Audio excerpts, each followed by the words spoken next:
Na Rádio Sei Clarencio, conhecimento e evolução. Boa tarde, amigos da Rádio Sei Clarencio, a rádio que está sempre em sintonia com o amor. Boa tarde. Bom dia, seu Jonatas. Desculpa, eu falei boa tarde, a gente está tão acostumado com o programa à tarde. Então, bom dia, um bom sábado a todos que estão nos ouvindo, que estão conectados aí no aplicativo da rádio, estão nos assistindo pelo Facebook. Boa tarde, seu Jonatas, tudo bem? Bom dia, Isa. Bom dia, Deluca, tudo bem com você? Bom dia, companheiros, bom dia, amigos internautas. É um prazer estar aqui na rádio do Centro Espírita Irmão Clarencio. Hoje a gente vai conversar com o Deluca sobre o livro dele, que ele acabou de lançou agora, né, Deluca? No dia 15/9, e é o seu 20º livro, Na Luz da Vitória. E eu gostaria de saber qual foi a sua inspiração para escrever esse livro? Bom, inspiração é sempre poder escrever alguma coisa que seja uma ferramenta útil para a caminhada nossa aqui na Terra, né? Já que nós estamos, segundo a doutrina espírita, num planeta de provas, num planeta de expiações, num planeta de testes.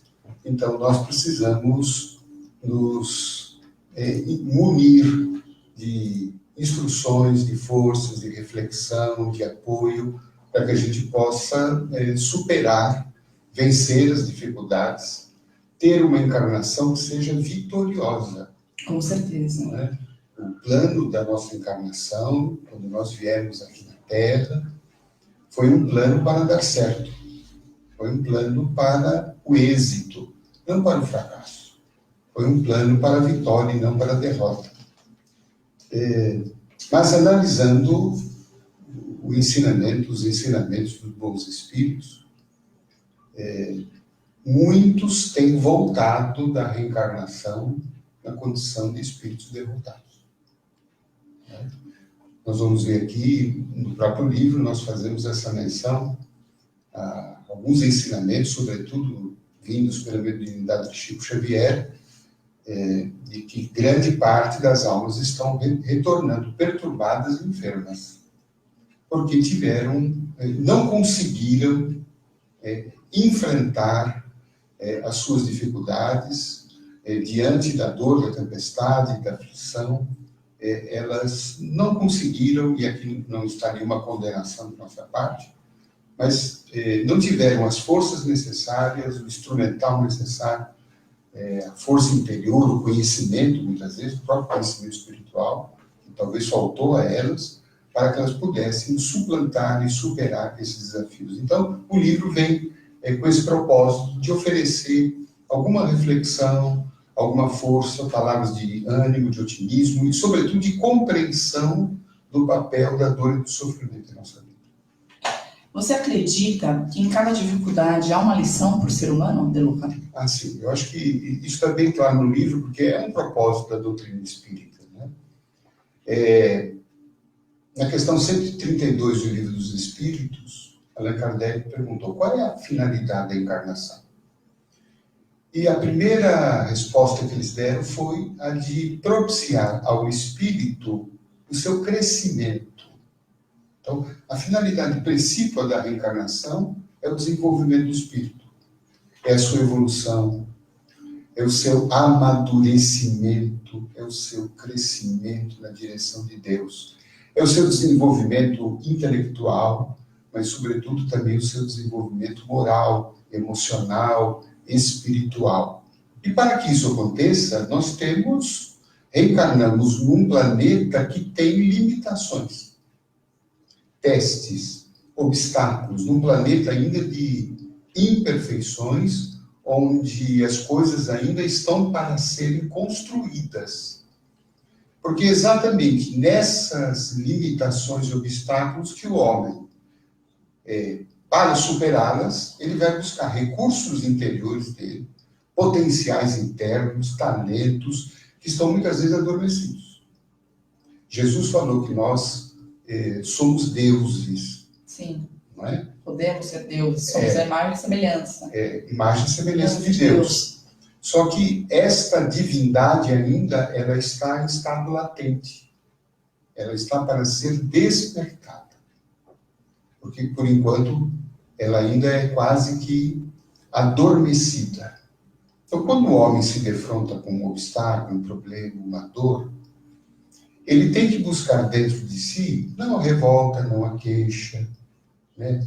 Não o inconformismo, não a passividade, mas buscar dentro de si os recursos que o habilitem a superar aquele problema. E nesse esforço de superação, ele está crescendo. E então cumprindo os objetivos da encarnação. De modo que está claro que e isso Chico Xavier dizia com muita constância, cada problema que nos chega tem uma lição oculta. Tem um aprendizado a ser feito, que muitas vezes, na nossa caminhada, porque a gente se conhece muito pouco. A gente não tem o nosso autoconhecimento, né? Eu acho que o grande problema hoje é o auto se conhecer, né? Então, a gente muitas vezes não sabe que está errando, não sabe, ou não se deu conta, não refletiu que está tendo alguma conduta disfuncional, alguma conduta que gera perturbação, falta de amor a si, falta de amor ao próximo. Então, a gente vai vivendo, né, vai passando pela vida sem muita reflexão, ou sem nenhuma reflexão. E aí, então, surge a dor. Surge um problema, surge uma doença, surge um obstáculo, surge um vazio interior, que o homem, então, precisa perguntar, peraí, eu preciso parar, o que está acontecendo? O que está acontecendo? O que é que eu estou fazendo? Né? O que é que eu estou precisando aprender? Que conduta perturbadora eu estou tendo para mim e para o outro? E remodelar o seu comportamento para, então, entrar no clima da sua evolução, do seu aprendizado, da sua melhora. Uma pergunta, Sr. Jonatas. Você disse que a grande parte dos espíritos que estão reencarnando estão enfermos, né, agora. Você acha que a gente pode fazer uma comparação com as pessoas que estão tão desanimadas hoje em dia? Eu vejo muitas pessoas num desânimo profundo. Isso vem muito de encontro com esses espíritos que estão reencarnando? Ou a própria situação das dificuldades que a gente não se conhece acabam fazendo com que a gente se desanime? O espírito Inácio Bittencourt, através de Chico Xavier, isso compõe um dos capítulos do livro, diz que grande parte daqueles que regressam ao mundo espiritual na condição de enfermos e perturbados, se dá porque não viveram com o espírito vitorioso. Então, viveram aqui na Terra com o espírito derrotado, derrotista, desanimado, melancólico, apático, né? Um espírito de vitimismo. Então, é possível se imaginar que aqui na Terra nós estejamos vivendo com essas condições. Muito embora acredite que uma certa dose de desânimo, muitas vezes é compreensível. É até natural, vamos dizer assim? Natural e humano. Humano, com certeza. Dada a nossa condição ainda de espíritos imperfeitos. Então, é comum, é esperado até que em um determinado dia você acorde desanimado, você passe 1, 2 dias tanto melancólico, apático, eu acho isso compreensível. Mas o problema está quando o desânimo passa a ser um modo de vida. A pessoa fica no ostracismo, então, né? Ao invés dela ter alguns momentos de desânimo, ela passa a ser uma pessoa desanimada. Então, há uma diferença grande. Então, muitas vezes, a gente não... o pássaro do desânimo, da tristeza, da melancolia, da apatia, às vezes pousa na nossa cabeça. Basta estar aqui na Terra. O problema é quando a gente deixa esses sentimentos fazerem ninho na nossa cabeça. E aí, então, isso é um estado de perturbação que a gente tem que cuidar, tem que zelar, tem que vigiar. E a doutrina espírita tem um forte remédio para isso, porque explica a nossa condição espiritual, explica que todo mal é passageiro, que só o bem é eterno, que todas as dores passam, na medida em que o espírito vá se recuperando, vá se recompondo, vá buscando o equilíbrio, né? Vai buscando formas de encontrar alegria no seu coração, né? O prazer de ser útil, o prazer de servir, tudo isso são remédios que a doutrina espírita oferece e que tanto nos ajudam a superar esses momentos. Daí, Luca, você nos diz que os espíritos retornam praticamente derrotados. Eu pergunto a você, mesmo os que vieram com uma missão a cumprir? Eu acredito que muitos voltam vitoriosos, mas também não descarto a possibilidade que muitos voltem derrotados. Né? Porque vieram com a missão, mas às vezes faliram na missão. E precisam retornar para que essa retornar. missão seja cumprida da melhor maneira possível numa outra encarnação. Eu creio que nós, eu não vou falar dos senhores aqui, eu vou falar de mim. Eu creio que já devo ter falido muitas vezes. Todos nós, por isso que estamos aqui. Estou aqui retornando, tentando, né, retomar o caminho e acertar, né? Porque às vezes é o compromisso, mas muitas vezes chega aqui, diante das injunções da matéria, né, a gente fica sem uma conexão espiritual mais forte, a gente se deixa vencer, né, pelo turbilhão dos acontecimentos, a gente às vezes não tem um espírito ainda, não se quis fazer forte, se entregou, né? Às vezes a gente tem uma fragilidade, às vezes nós somos ainda espíritos frágeis, né? Mas estamos aqui na Terra não para nos entregar à fragilidade, mas para transformar esse ponto fraco num ponto forte. Essa é uma tarefa nossa, né? Porque o objetivo nosso é o crescimento, a evolução. Não é nos acomodar naquilo que somos. Embora devemos respeitar o que somos, aceitar como somos, sim, mas termos um projeto de ir aos poucos, construindo um ser mais forte, não tão vulnerável, né? Muitas vezes a gente se derruba por um comentário que algum companheiro fez. Às vezes vem uma crítica, às vezes uma pequena alfinetada, às vezes um pequeno fracasso, uma pequena derrota, e a gente faz disso, como se diz, uma tempestade em copo d'água, e acaba levando o resto da vida com uma mágoa, com uma culpa, com um fracasso, e perde a encarnação. Perde a encarnação por bobagem. Por pouco, né? Por pouco, por muito pouco. Agora, falando um pouquinho sobre nós, quem é o nosso maior adversário, De Luca? Na sua opinião? Olha, o livro fala em Na Luz da Vitória. É uma expressão do espírito Meimei. Que a gente precisa desencarnar na luz da vitória, mas ela completa. Na luz da vitória sobre si mesmo. Então, no fundo,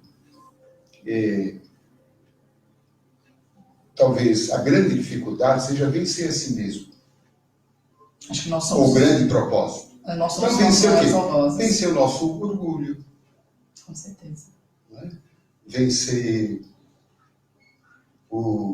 a nossa sensação de derrotismo, vencer o nosso egoísmo. Né? Vencer esses adversários que estão nos fazendo sofrer hoje. Que estão nos adoecendo. Né? Que estão empobrecendo as nossas relações sociais. Então, no fundo, a gente não tem adversários externos. Mesmo que a gente pense assim na questão eu tenho obsessores, né? Que podem estar querendo me prejudicar. Mas esses espíritos, na verdade, eles só conseguem sintonizar com a gente pelas nossas próprias tomadas interiores. Né? Então, por exemplo, se eu sou uma pessoa muito orgulhosa, melindrosa, prepotente, óbvio que eu sou uma presa fácil de qualquer obsessão. Né? Porque eles vão estimular exatamente esses pontos vulneráveis. Né? Então, acho que essa grande vitória, sair dessa encarnação vitorioso, não é vencer os outros, mas vencer aquele eu menor que está fazendo com que eu atrase a minha evolução espiritual e me faça sofrer. Então, é esse eu menor, esse eu pequeno, esse eu orgulhoso, esse eu melindroso, esse eu fofoqueiro, esse eu crítico, né? Esse eu que busca sempre o mal, esse eu que ao invés de facilitar o entendimento, fica na raiva, fica no ódio, fica na mágoa, fica no ressentimento, né? Esse eu invejoso. Esse eu que nos faz sofrer. Então, a vitória é vencer esse eu e fazer com que esse eu pequeno se torne um eu maior. Nessa vida é o que a gente precisa fazer, estar em constante evolução. Eu acredito que tudo seria muito mais fácil se nós pudéssemos, né, nessa encarnação, lembrar das nossas outras encarnações e saber quais os projetos que a gente gostaria de melhorar e de fazer. Eu acho que nós seríamos muito mais vitoriosos. Mas eu também acredito que a dor, o sofrimento, os obstáculos nos fazem crescer e muito, né? E a gente tem uma melhora muito grande. Falando em dor... Se você me puder fazer só um breve comentário sobre essa posição. Allan Kardec nos traz uma orientação interessante sobre o que você falou, de que seria muito bom se a gente soubesse, né, o que é que aconteceu. Embora a gente tenha um esquecimento das situações concretas, o que tem lá a sua razão de ser, Kardec diz que se a gente se conhecer, e aí volta aquele ponto que você falou no início, nós não vamos saber o que é que aconteceu, mas a gente vai poder saber quem que a gente foi. Se eu analisar as minhas tendências inferiores hoje, né, se eu fizer uma análise isenta, humilde, olhar para mim, quais são as minhas tendências, eu posso imaginar quem eu fui. Eu não sei quais trapalhadas eu já fiz. Foram muitas. Mas, me analisando, eu sei que eu me perdi e posso avaliar até onde eu me perdi. Então, por exemplo, hoje eu tenho uma função, me encaminhei na vida na área do direito. Ora, isso é uma pista muito importante para mim. Por que é que eu estou fazendo aqui? Porque eu sou algum espírito evoluído? Eu sou algum juiz celestial? Não. Porque provavelmente eu devo ter me equivocado nessa área da justiça. Talvez tenha tido decisões prepotentes, talvez tenha tido decisões não tão justas, talvez eu tenha pendido a balança favorecendo pessoas que não eram para ser favorecidas, e agora eu estou, né, nessa função, não porque eu sou um ser iluminado, não. Eu estou aqui me reeducando. Então Deus me deu essa possibilidade de voltar num terreno em que eu já me compliquei. Então, agora volta lá pela reencarnação e tente fazer de novo e diferente, né? E para isso Deus me deu o Evangelho, me deu a doutrina espírita para que eu possa, né, constantemente olhar para mim e me afastar de tendências, né, que às vezes o exercício do poder pode levar a pessoa. Né? Você ter um abuso de poder. Então você tentar favorecer, né, julgar os outros por questões particulares suas, não projetar suas inferioridades, seus conflitos, seus preconceitos. Então, tudo isso é um exercício interior que a gente, todos nós devemos fazer, né, independentemente. E autoanalisando para descobrir, bom, por essas tendências eu posso avaliar o que eu já devo ter aprontado. Tem alguma pergunta, Sr. Jonatas? De Luca, você acredita que as dificuldades dependem da ótica que as enxergamos? Eu acho que a dificuldade é um fato objetivo, né? Se eu tenho determinado... Bati o carro, é uma dificuldade. Sim. Ela é objetiva. Agora, eu posso ter um olhar diferente sobre isso. Bom, eu posso ter um olhar mais dramático, né? Eu posso ter um olhar de revolta, eu posso ter um olhar, né, de dificuldades, mas eu posso ter um olhar melhor. Puxa vida, né? Bati o carro, saí ileso. Que bom. Percebe? Já é um olhar. Bati o carro. Eu não nego que bati o carro, não nego que isto vai me dar um certo trabalho, mas eu também posso olhar, puxa vida, não aconteceu, né, algo pior, saí ileso.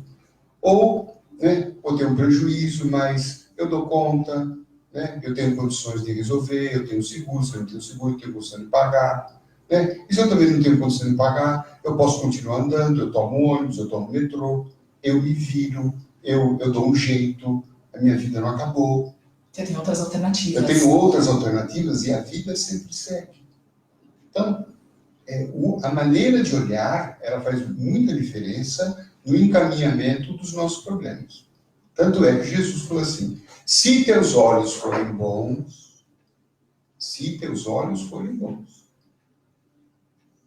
né? Todo o teu corpo, toda a sua vida será luz. Mas se teus olhos forem maus, né, toda a sua vida, né, será trevas. E quão grandes serão as tuas trevas. Então, o papel da maneira de olhar, de ver as coisas, de enxergar. Então, a busca de um olhar mais otimista, ele é fundamental para o equacionamento de qualquer problema. Agora, um olhar pessimista, crítico, ele vai agravar as dificuldades, quando não impedir as próprias soluções. Nelu está falando, né, sobre a ótica. Eu acho que, na minha opinião, as pessoas elas têm que, quando chega um problema para que elas resolvam, elas precisam olhar aquele problema e tentar ver o que positivo aquele problema está trazendo, qual é a parte boa daquele problema, porque eu acho que isso facilita tanto a nossa vida, né? Facilita a gente ter um olhar mais caridoso, mais amoroso com o próximo. Eu acho que, na minha opinião, é isso que falta hoje para uma sociedade melhor aqui, para a gente conseguir ter essa constante evolução. Eu penso que sempre um olhar mais amplo ajuda muito. É verdade que em momentos é um exercício difícil você tirar um bom olhar, por exemplo, quando você perde um ente querido. É difícil. É difícil, mas não é impossível. Não é impossível. Então, você reconhece que você vai sentir falta, que você ama aquela pessoa, né?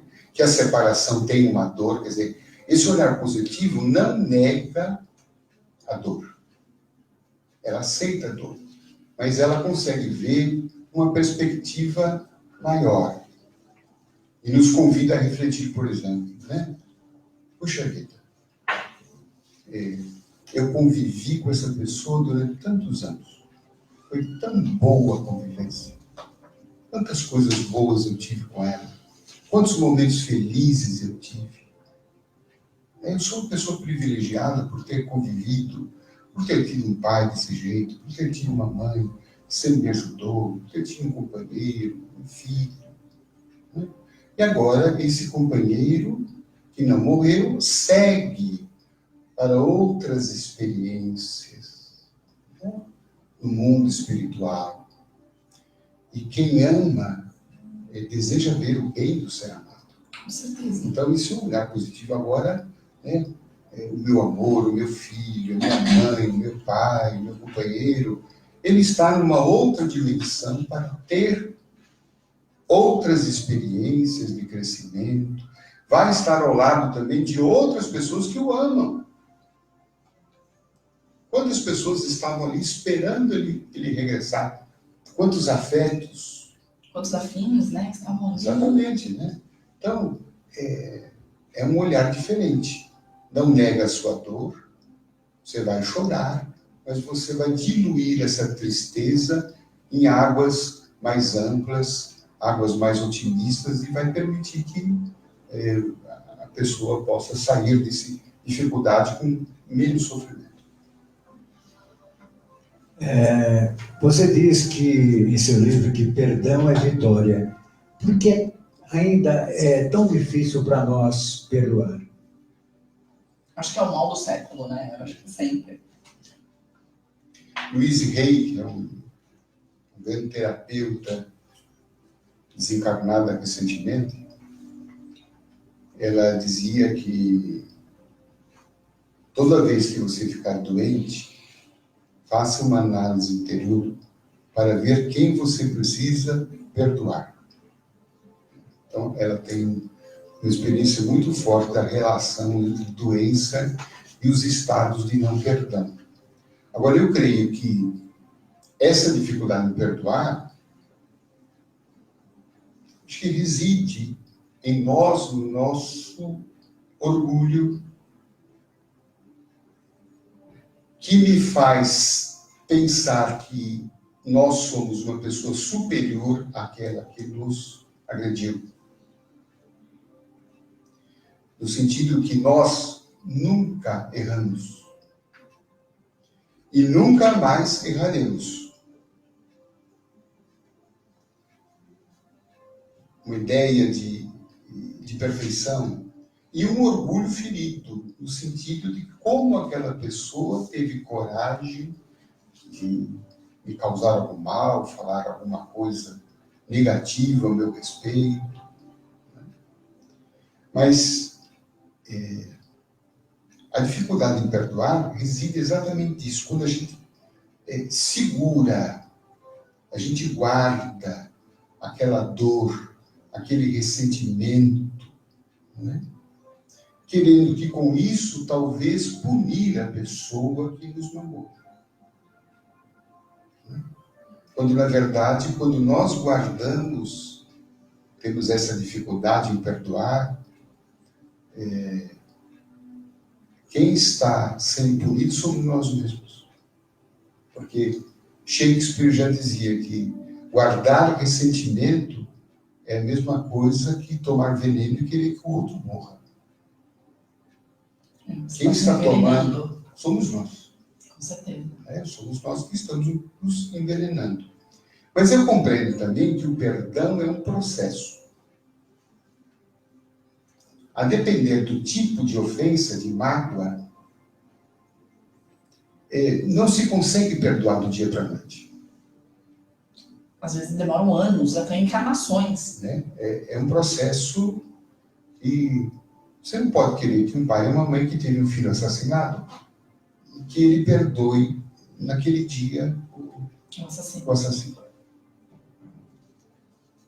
Então, o perdão, ele é uma coisa que, a depender do tamanho da ofensa, ele deve ser construído, né, ao longo do tempo. E a gente não deve ficar magoado por estar magoado. Ou seja, hoje eu estou com raiva ainda deste assassino do meu filho. Eu não consigo perdoá-lo hoje. Eu preciso de tempo para isso. Então deixa eu ficar um pouco sentindo essa dor. Mas com o tempo, a gente vai diluindo isso. Né? Porque há uma questão humana que a gente não pode descartar.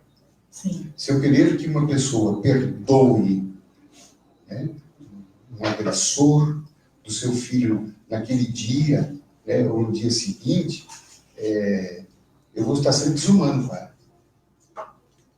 Então, respeito a dor dela. E eu também tenho que respeitar a minha dor. Mas eu estou consciente que eu não devo viver aprisionado a esta dor. Né? Eu vou deixando a dor ser diluída aos poucos, e dia a dia ela vai desaparecendo. Cada um vai ter um tempo. Uns mais rápidos, outros não tão rápidos, mas o que é importante é, embora se respeite a dor da pessoa, o direito que ela tem de ficar magoada naquele momento, ela tem um projeto, ela sabe, ela está consciente que isto vai sendo trabalhado com o tempo. Você acha que esse é o caminho para a gente transformar a dor em superação, De Luca? Não tenho dúvida. Não tenho. Não tem qual tempo? Eu acho que assim, o tempo é um grande construtor, né, da nossa transformação. Mas essa transformação da dor, ela passa necessariamente por isso, né? Como é que eu posso transformar esse espinho numa flor? Como é que eu posso transformar essa lágrima, amanhã um sorriso. Porque nós, na verdade, a nossa evolução espiritual, a nossa felicidade, vamos assim dizer, ela é construída por paradoxos. Como é que eu posso avaliar se eu estou feliz ou não? Eu só consigo fazer isto quando eu experimento momentos de tristeza, por exemplo. E aí você vai ter noção de se você era feliz ou não. Exatamente. Então, aqui na Terra, nós precisamos ainda, dada a nossa evolução, conhecer os opostos. Por isso que Jesus falou, bem-aventurados os que choram. Só quem chora pode amanhã conhecer o que é tristeza.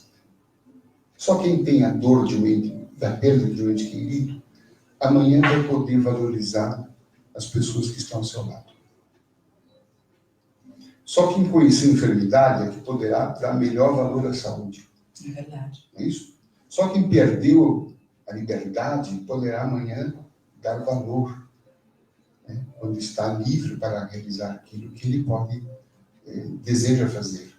Então, a nossa condição espiritual ainda faz com que a gente passe necessariamente por desertos, né, por tempestades, muitas vezes por tsunamis, por perdas, para poder conhecer o outro lado. Porque se tudo fosse cor-de-rosa para nós, na nossa condição espiritual, a gente ia estragar tudo. E não teria graça. E a gente não saberia valorizar. Com certeza. Não sabe valorizar. Eu dou um exemplo muito banal, mas eu acho que quem sabe pode ilustrar. A gente tem muita dificuldade em saber se alimentar, não é? Sim. A alimentação a gente geralmente abusa, se excede, né? Se para nós a gente pudesse comer de tudo,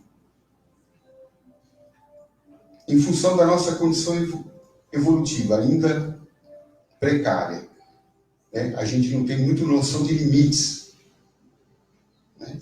Limites para nós é uma coisa ainda, nós estamos tentando aprender. O que é que vai acontecer? A gente estragaria tudo, porque não tem ainda discernimento, não tem ainda lucidez para poder fazer aquilo que Paulo Apóstolo falou. Tudo me é lícito, mas nem tudo me convém. Você olha uma mesa, um buffet de doces, você fala, tudo me é lícito e tudo me convém. Você vai ter que comer um de cada, não é? A gente ainda não tem lucidez para falar, peraí, né? Eu posso comer tudo, mas não me convém comer tudo. Até que ponto eu posso exagerar? Até qual é o meu ponto? Qual é o meu limite? Qual é o meu limite? A gente não tem noção de limite. A gente é exagerado. Uma das condições espirituais nossas, somos seres exagerados, destemperados. A gente esbarra em limites. Por isso que a gente precisa conhecer a dor. Porque senão eu acho... A dor ensina a gente a dosar. Peraí, não vai mais além. Se for mais além... O antídoto. O antídoto, exatamente. A dor é o remédio. Às vezes o remédio é amargo. Mas é um remédio. Mas é um remédio. É um remédio importante. Então, por isso que a gente está nesse processo, né, de ir aprendendo com a dor, de transformar a dor, ter mais lucidez, né? Por isso que a gente chama aqui esse espírito de luz. Por que ele é de luz? Porque ele tem lucidez. Ele sabe o que convém e o que não convém. Ele sabe o que ele pode e o que não pode. E aí, então, ele é lúcido. Sendo lúcido, ele só faz boas escolhas. Fazendo boas escolhas, ele só tem bons resultados. Agora, a gente ainda não é lúcido. Não. A gente é atrapalhado. Né? A gente ainda é muito trevoso. Né? E aí faz escolhas insensatas. Né? E aí não é só comida, bebida, qualquer vício. Aí é tudo, emoção. Às vezes a gente é exagerado nas emoções. Dramáticos, excessivamente apaixonado, no sentido de que aquela paixão doentia, né? Não só por uma pessoa, às vezes por uma ideia, por uma questão, sei lá, religiosa, política, social, não importa. E aí, então, com isso a gente se exagera, sai fora, e aí depois tem as consequências. Então, eu acho que o grande propósito aqui da Terra, um deles, é a gente conhecer os nossos limites, saber fazer melhores escolhas, né? Isso é a condição de evolução. Você acredita, Deluca, que a gente consegue chegar a uma felicidade plena em nossa vida? Nesta encarnação? Não. Não. No Livro dos Espíritos, Allan Kardec perguntou isso.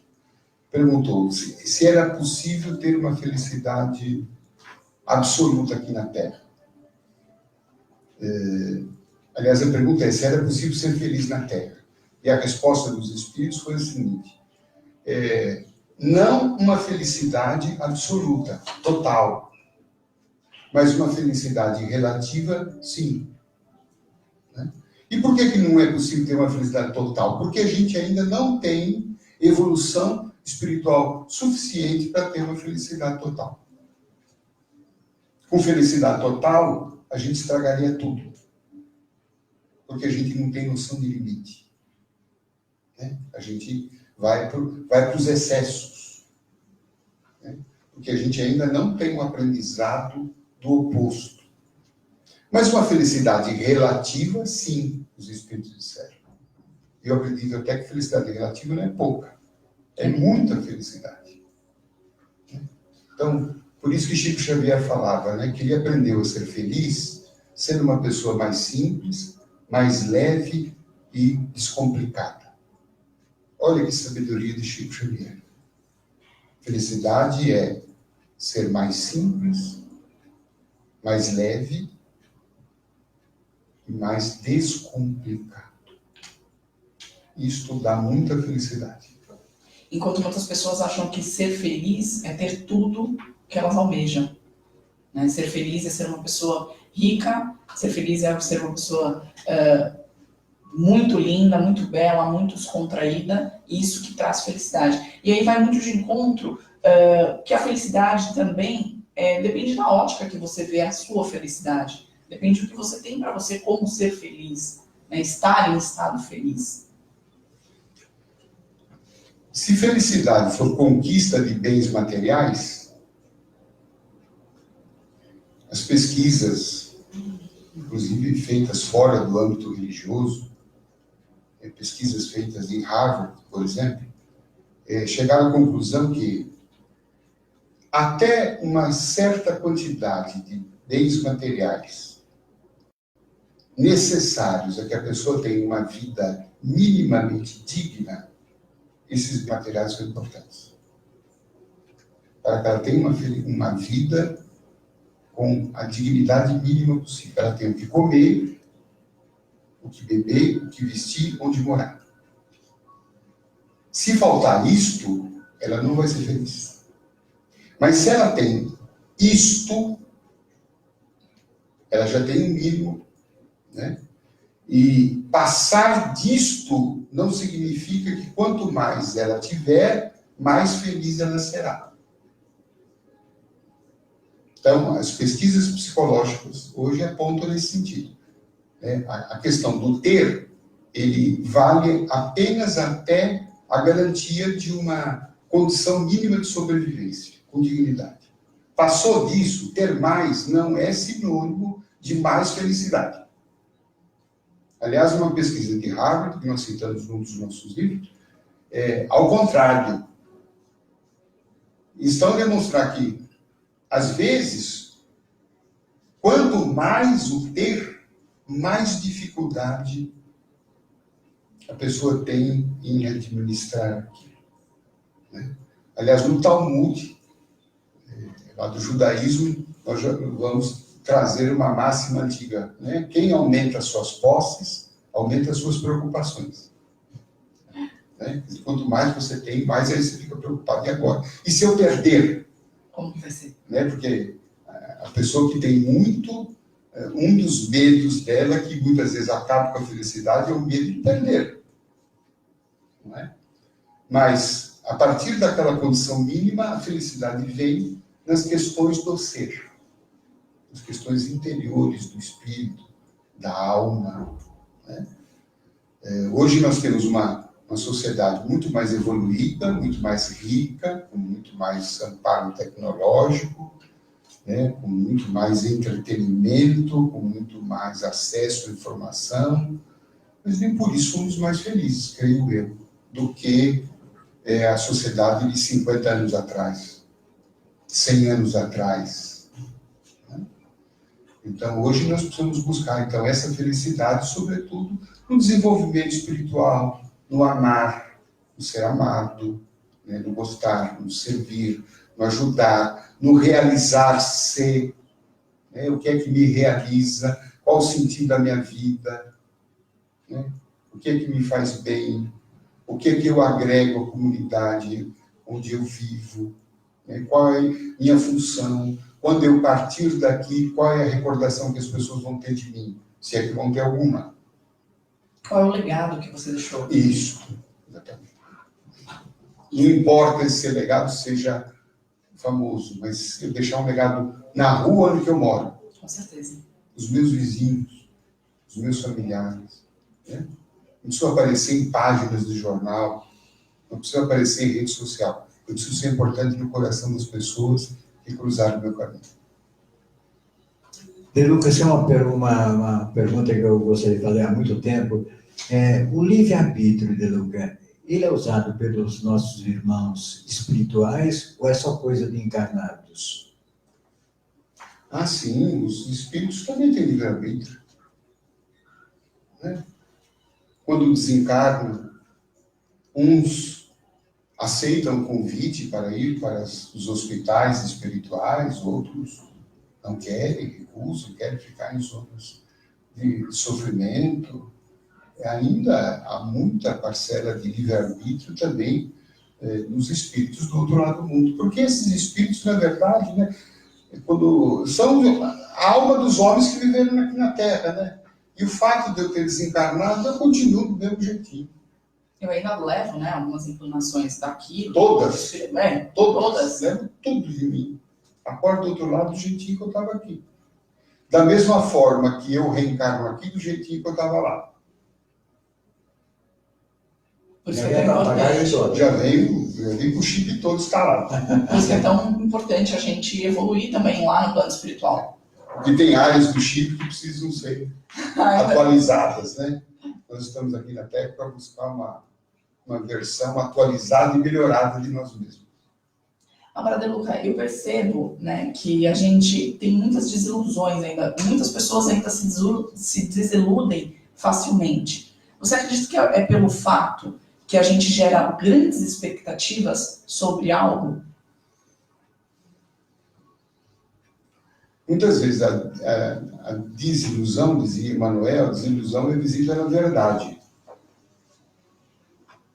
Então, às vezes, a gente estava iludido porque estava esperando muito das pessoas. Porque me desiludi com tal pessoa, porque estava esperando, né, muito dela, que ela fosse um anjo, que ela já fosse um espírito perfeito, que ela já fosse, né, um mentor encarnado. Né?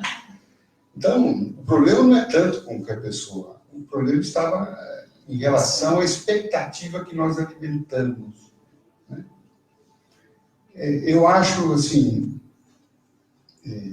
não dá para dizer assim, não tem expectativa nenhuma. Que a gente guarda, né? Uma ânsia de esperar pelo melhor. Mas vamos esperar menos expectativa. Né? Vamos aproveitar mais o que é, o que existe, o que está aí, né? Sabendo que hoje a pessoa tem dias que ela vai poder dar o seu melhor, mas tem dias que ela não vai estar no seu melhor. Né? Da mesma forma como nós, né? Tem dia que a gente está maravilhoso, está lindo, está, né, angelical, mas tem dia que a gente está meio trevoso, né? Que a gente está meio para baixo. Assim, a gente ainda aqui na Terra, a gente tem oscilações. Tem altos e baixos. Altos e baixos. Porque a gente não pode ficar muito no baixo. Você acha que muito no alto também prejudica? Eu também acho. Euforia também. Depois de toda a euforia, vem uma depressão. A gente está na busca Do equilíbrio. de um pouco mais de equilíbrio. Equilíbrio, para mim, não é linha reta aqui, né? Para nós ainda não é uma linha reta. Uma linha sinuosa é compreensível. Agora, muito lá embaixo e muito lá em cima, eu acho também é perigoso. Né? Porque você pode tudo. Não posso tudo. Não, você tem que ter limites. Eu posso mais. Mas poder tudo? Como que diz que eu posso tudo? Não posso. Eu posso andar 150 quilômetros aqui no trânsito? Na estrada? Não, eu tenho limite. Então, eu tenho medo de um certo ufanismo, né?